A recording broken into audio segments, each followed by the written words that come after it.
What's going on, guys? Back again with another video. Today we'll be talking about Dragon Ball Superhero.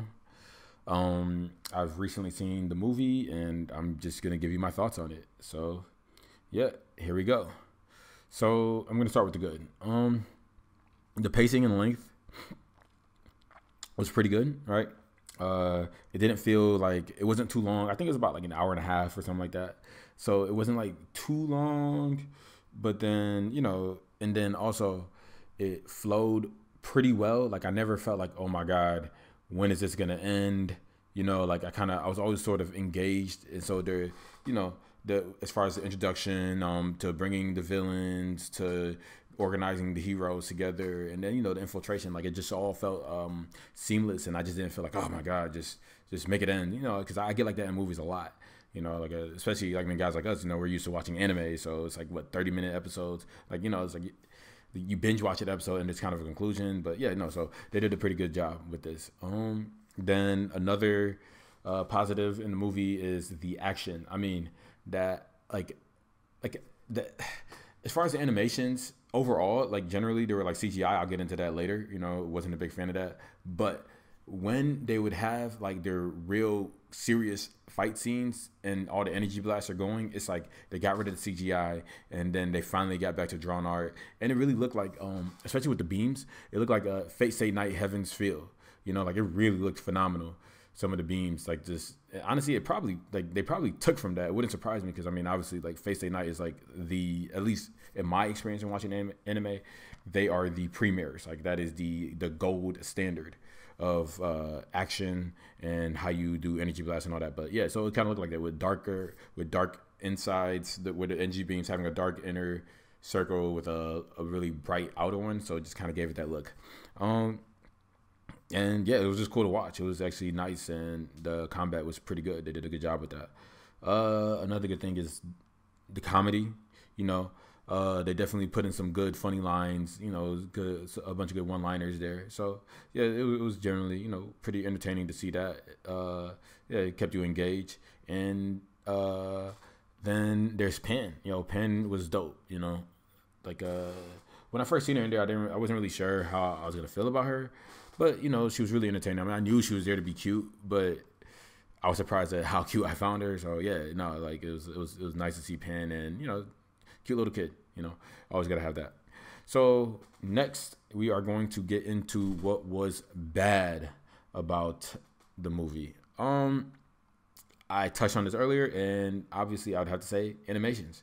I mean, look, to me, these studios, they're getting cheap.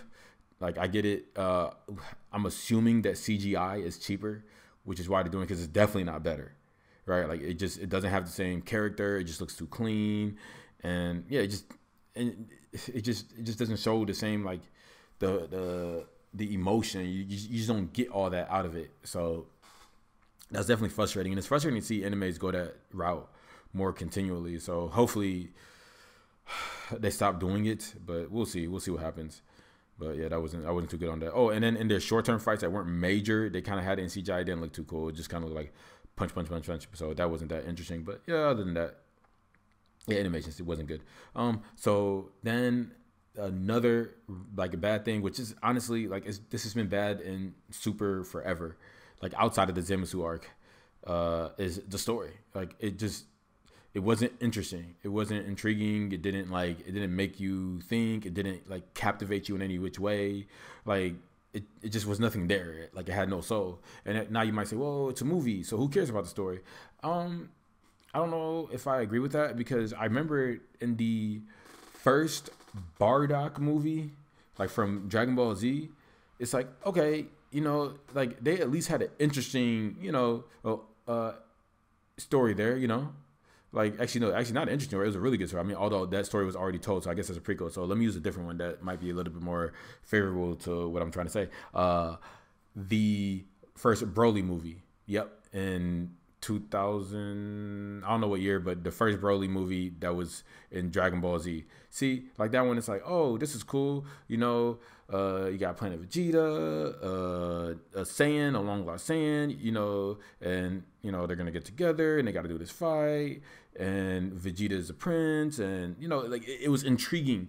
It wasn't just like some slapstick humor. Like it really was something there and some essence to it. And then they get into the action about what you know and love about Dragon Ball Z. And then honestly, even some of their movies, like with the Broly movie, I thought it was, even that one was intriguing. And I think Broly even had a Bardock movie. Did they have a Bardock movie? I don't know. They had Bardock's story within the Broly movie was also interesting, if I can't remember. But yeah, just overall, the story here just is lacking and it's not really worthwhile. And yeah, that's honestly been holding back Super a lot, like to me personally. I mean, but I think they're trying to appeal to a master audience now. So yeah, which honestly that kind of gets into my other problem is that Dragon Ball has been commercialized. Like it is officially kind of like a Marvel MCU type of deal. Well, it's not MCU because they're not making universes for each character, but I wouldn't be surprised if in the future they start doing that, right?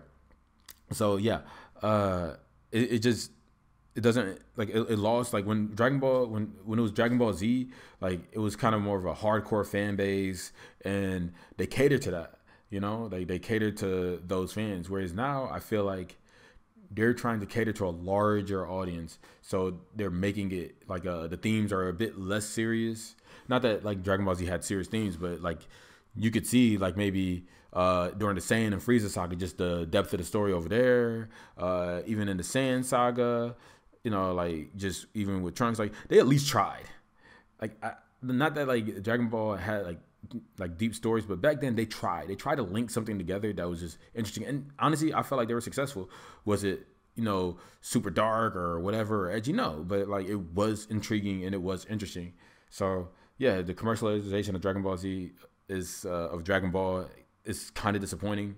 But I mean, I guess, you know, if, you know, they wrote a great story, it was a wild success, and now it's major. So yeah, it's like Superman now. So I expect a lot of, you know, weak stories and more, I want to say VS, but whatever.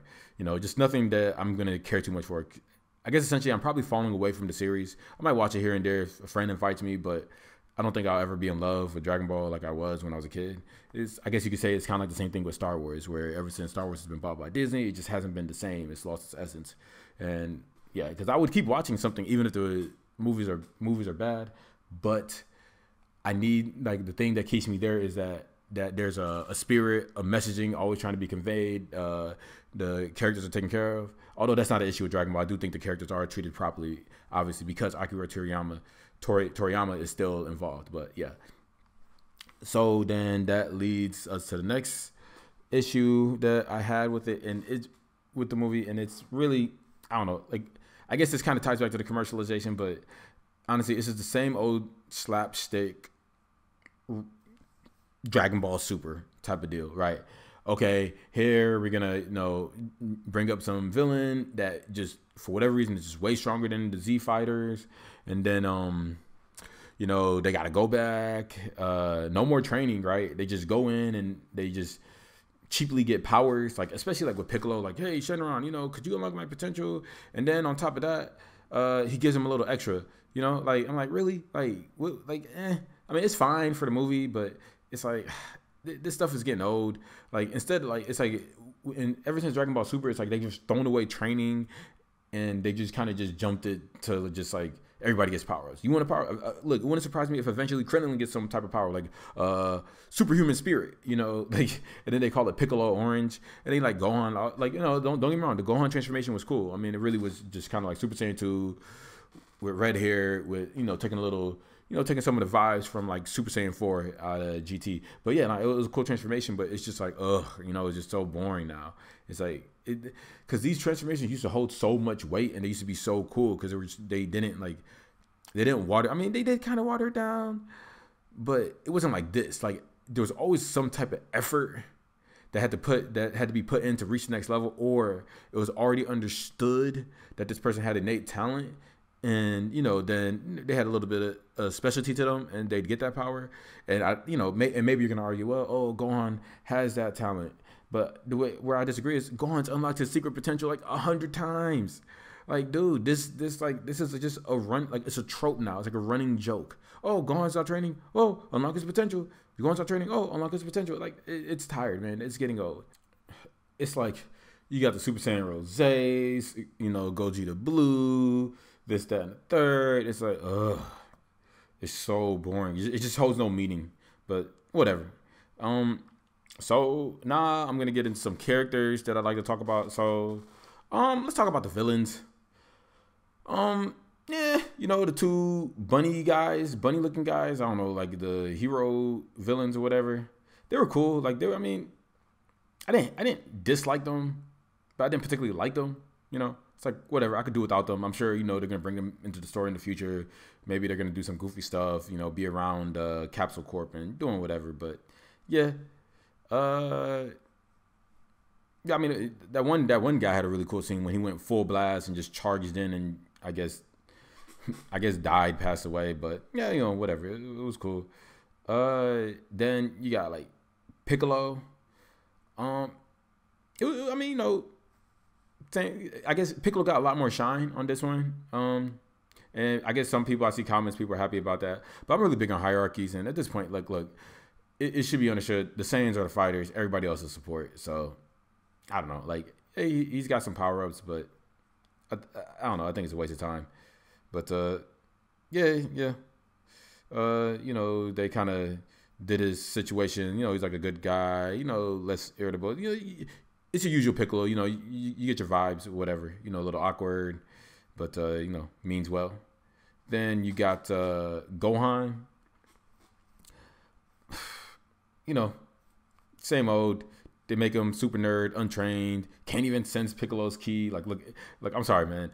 What Dragon Ball does to Gohan is just insane. Like, honestly, Akira Toriyama he's very frustrating in a way. Like, he just keeps moving Gohan backwards to jump him forwards like crazy. And then, like, he does this thing with Vegeta too, where it's like he'll give Vegeta a little shine, and then boom, Goku always saves the day. It's whatever, it's whatever. But